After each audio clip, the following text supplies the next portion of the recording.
Hello everyone, today's Sunday, January 23rd, I believe.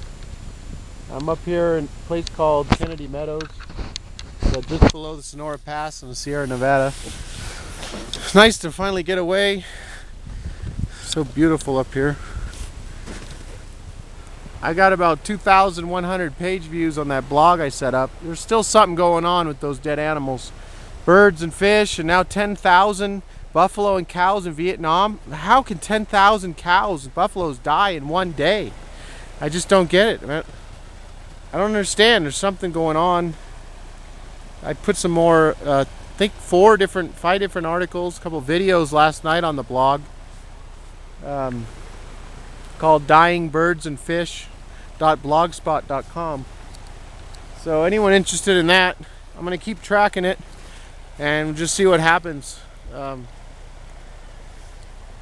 Pretty crazy. I was talking to my dad. He came over yesterday and I was asking him, I sent him the blog and I said, so did you check out that blog I set up? And he says, yeah. We were talking about it and he says, he's thinking that it's aliens. Has to be aliens. Why else would all these birds and fish be dying? I don't know. Very well could be. That's something else in the ancient religion and ancient civilizations that I studied back in Sumeria. In Sumer, the Sumerians, they believed that the Anunnaki came here from another planet and started the human race. We were created out of Neanderthals and genetic engineering. We were created to mine gold. I mean, I don't know the truth in that. That's the story in their history. It's kind of interesting, but so anyway, everything ties into everything else. It's all tied together, and in the quest for the truth, I just continue to study and try and figure things out, try and have an understanding of what's going on. Everything seems so crazy, nothing seems to make sense, and the more I'm studying and learning, I feel like just everything I've been taught, everything, is not even really the truth. I mean, why is that I'm getting older and I'm feeling like things that I've been taught just aren't really the truth? I mean, I don't know. Maybe what I'm learning now is not the truth. Maybe I'm being tricked, and everything I was taught about religion and the way the world runs, maybe I was taught the right thing, but I don't know. That doesn't seem to add up. That doesn't seem to work well enough to make sense for me. So I continue to just search for the truth, and I have a feeling if I do come to some understanding,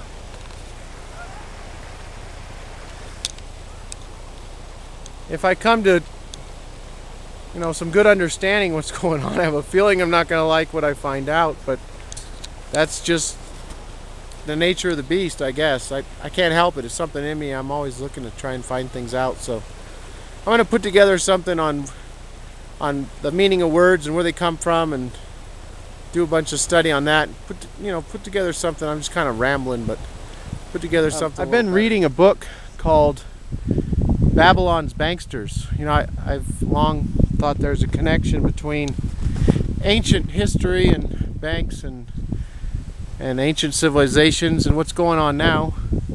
And this book talks about the connection between physics and high finance and ancient religion. So it's kind of mixing them all together. Here comes my son. Here's Junior. Hey son, the Hello. Junior economist. How's it going? Good. Feels good to be up here? Yeah. Up in the mountains? Yeah, it's so cool. Get away from going to school and doing all that stuff? My grandpa just really loves me. So you've been reading about ancient Rome and pyramids and stuff? Yeah, I have. What did you learn from that recently?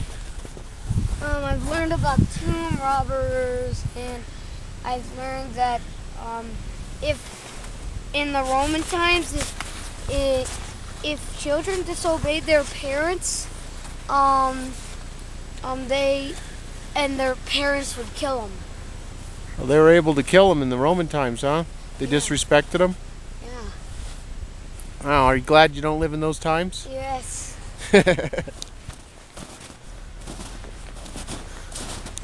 So that book I've been reading about Babylon's banksters talks about how money, the creation of money, was always associated with the temples way back in those times. And I've been studying the meaning of words. It's always been interesting to me why things were named the things they were named. And you know how I'm gonna do another video, do some more research and come up with a nice little video on words and where they come from is associated with money and banking. When talking about where words come from, you know, I've been wondering why a judge rules from the bench, and rather than ruling from the table or the counter or the chair that he sits in. Well, he rules from a bench because bench in Latin, and I'm fluent in Spanish, and in Spanish I know that it means banco. A banco in Spanish is the bank. So him ruling from the bench has something to do with the banks. And see this river here, water is associated with money. This river flows, a liquid asset. The flow of money, like the money flow. You got a liquid asset, and I'm standing on the bank. Here I am, standing on the bank. Why am I standing on a bank? Well, there's another bank over there. The money's flowing between the two banks that I'm standing on. This could be called anything, a cliff, a ledge, but it's called a bank where the money flows in between.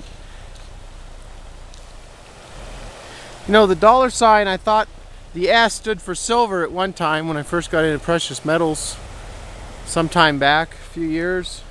And then I was wondering where that symbol came from.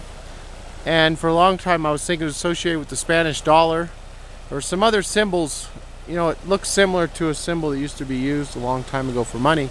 But recently I heard that the dollar symbol had an association with the moon. I heard somebody giving a lecture that the moon, you know, money, and M-O-N for money, and M-O-O-N, the word money, association with the moon. And the moon goddess is named Isis. So someone made the point where the S, you bring the IS, ISS, ISIS, you bring them together, you got the S with the two lines. So that's another explanation. I don't know where the truth, you know, that is kind of interesting. You know, something really interesting I was learning about last night, I was reading about, and actually had a book with this in it. Can anyone tell me why Moses, in the paintings that were done of him in the Renaissance times, and I guess between the 1600s, a lot of paintings, he always has horns. I was wondering if anybody could tell me the association. I mean, I read about what it was. I was just wondering if anyone else had come across that in studying anything. Why Moses was drawn with little tiny horns. That's it. You can leave a comment down below.